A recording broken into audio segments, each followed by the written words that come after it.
1918 flu killed 675,000 Americans.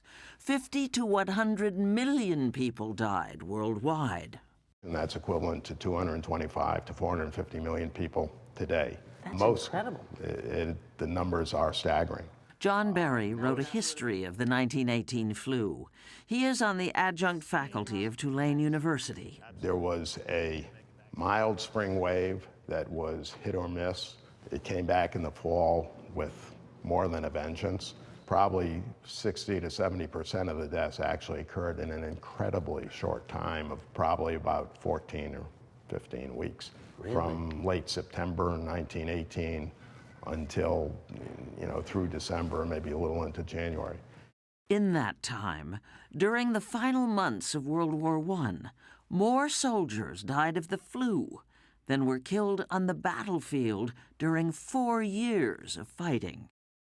As opposed to the coronavirus, the most vulnerable were in their 20s. The most horrific symptoms really were you could bleed not only from your nose and mouth, but from your eyes and ears. People were turning so dark blue from lack of oxygen.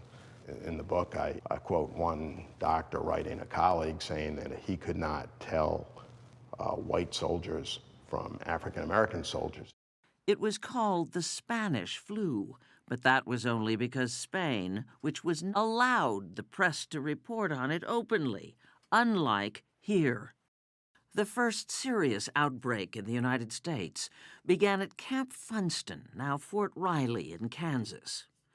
As infected soldiers from across the country made their way to the trenches in France, the virus spread. But the nation wasn't told. A year earlier, President Woodrow Wilson had rammed through Congress the Sedition Act, making it a crime to say or publish anything negative that would affect the war effort. Wilson created what was called the Committee for Public Information. The architect of that committee said, "Truth and falsehood are arbitrary terms. The force of an idea lies in its inspirational value. It matters very little if it is true or false." Was that a license to lie to the American public? It was precisely that. In the United States, you had national public health leaders saying such things as, quote, "This is ordinary influenza by another name," unquote. At the local level, the same kind of thing was occurring. With deadly consequences, no more so than in Philadelphia, which went ahead with a huge war bond parade in the fall of 1918, when the virus was at its most virulent. Newspapers killed stories, quoting the medical community saying, "Don't do it." So 48 hours later, influenza exploded around the city. The result is it's one of the hardest hit cities in the world, and the mass graves being dug by steam shovels and so forth. And how many people died? About 14,500 in Philadelphia. Compare the signs that went up then to now. Notice that hand washing wasn't mentioned. Americans could see for themselves in spite of what they were told.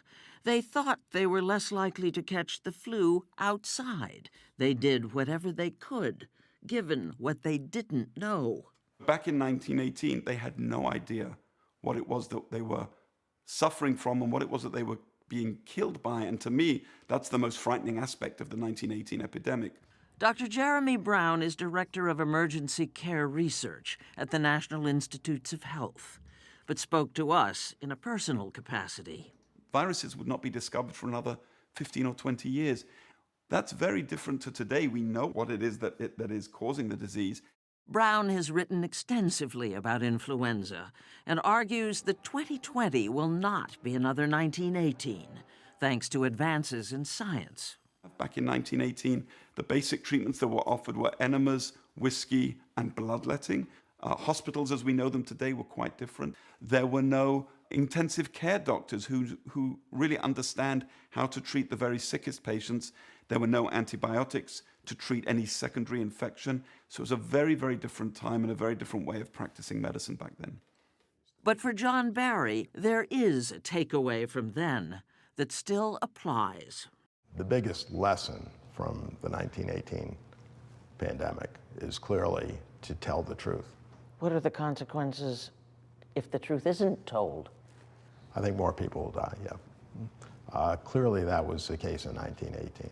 People can deal with the truth. It's the unknown that's much scarier.